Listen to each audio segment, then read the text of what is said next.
It is so simple, ladies and gentlemen. This idea that is at the core of all of our teachings. What I've discovered is we become what we think about all day long. We become what we think about all day long. But more than that, understanding that your thoughts are real, that they have an impact. Isn't it conceivable that your thought can have an impact on whether or not you can attract what you want into your life? That you can extend it out into a universe which is perfect, which has no need for you to interfere with it, which is always doing exactly what it is supposed to do. No restrictions on it. And it always has been doing it, and it always will be doing it. And everything that you're going through, it's all part of the perfection of all of this. That you are not any of the things that you've come to believe that you are. You're not what you have, you're not what you do, you're not your reputation. You spend a whole lifetime working on understanding that. I'm looking at the things that we believed in the morning of our life. What we were taught, what we were told when we came into this world, what you were told was important for you to do. It's important for you to go to school. It's important for you to get good grades. We throw this stuff at our children. We throw it at ourselves. It's important for you to look a certain way. It's important for you to make the team. It's important for you to defeat somebody else. It's important for you to make a lot of money, to advance in your profession. It's important for you to be a good daughter, to be a good mother, to take care of your family. It's important for you to have goals. It's important for you to figure out what other people are doing and get there ahead of them so that they don't get ahead of you. It's important for you to win. I'm just scratching at the surface here of all of these things that we've been conditioned and told, this is what you're here for, this is what it's about, and you bought into it. You just hook, line, and sinker. We took it. We all did. I did too. We all did. I just share with you this one observation from Jung called The Stages of Life. He says, thoroughly unprepared, we take the step into the afternoon of life.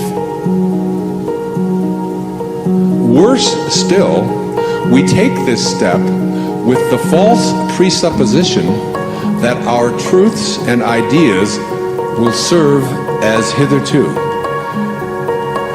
But we cannot live the afternoon of life according to the program of life's morning. Hear that, really hear that, because most of you here are in the afternoon of your life, and it has nothing to do with how old you are, by the way. This can happen at 14, or some of you stay in the morning of your life for 16 lifetimes. We cannot live the afternoon of life according to the program of life's morning. For what was great in the morning of your life, getting the grades, making the cheerleading team, being a good daughter, getting the gold star, saving your money, getting the job, whatever it is. What was great in the morning will be little at evening.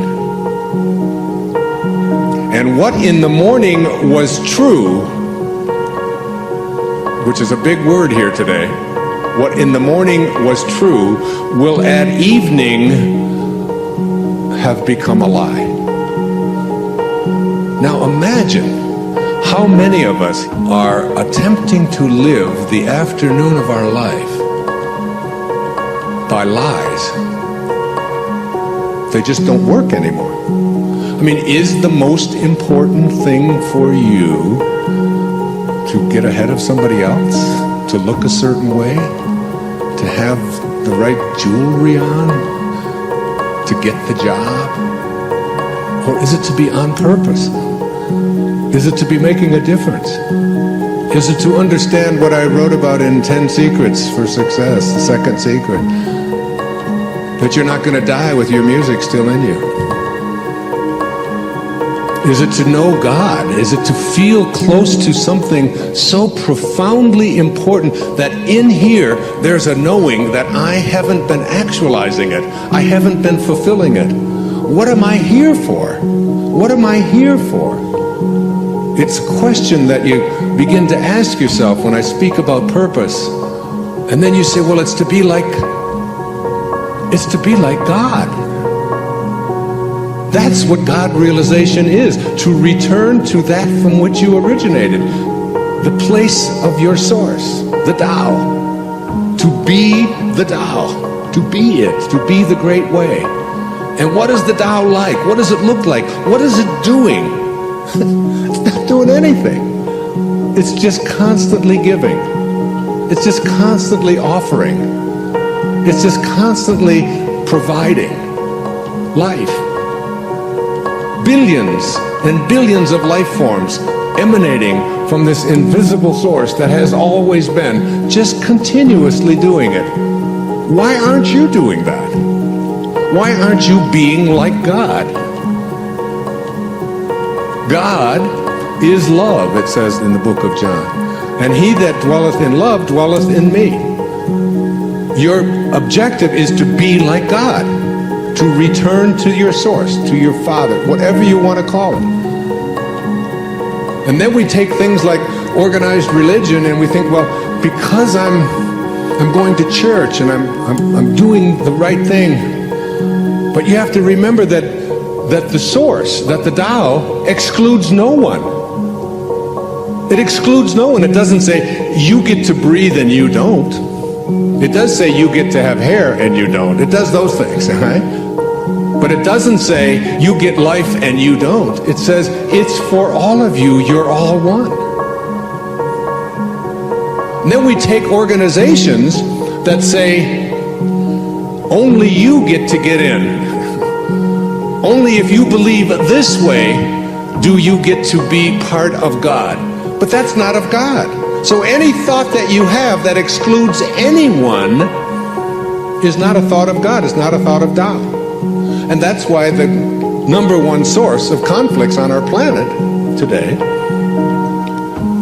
is about organized religions fighting organized religions. And none of it is of God.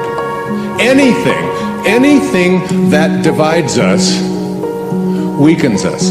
Anything. Any thought that you have that divides you from somebody else, that makes you better than somebody else, that says this, any judgmental thought at all like that is not a thought of source. And the minute that you leave source, you lose the power to manifest. You lose the power to attract into your life what you want. You have moved away from source. And any thought that unites us, that includes us, that is of service, any thought of spirit and spirituality that brings us together as one and recognizes the truth that all of us have come from the same source and that we are all breathing the same air and that we all came from the same place. So where does any organization that includes one and excludes other fit on the God realization scale? Way down here. You have to really be careful if you want to live the Tao, if you want to live this thing I'm speaking about and get yourself back into balance, if you want to be in balance, then your habits have to start matching up with your desires in everything that you do. And it's just a simple matter of deciding to do it in all of your thoughts. Every place that you have any thought that is not aligned. Any place, any thought. So here are the thoughts that I'd like you to look at that keep you from the truth of Tao. All right? Every thought that you have that is on what's missing in your life, every thought that you have about what's missing in your life is an energy that allows you to become a vibrational match to attracting more of what's missing in your life.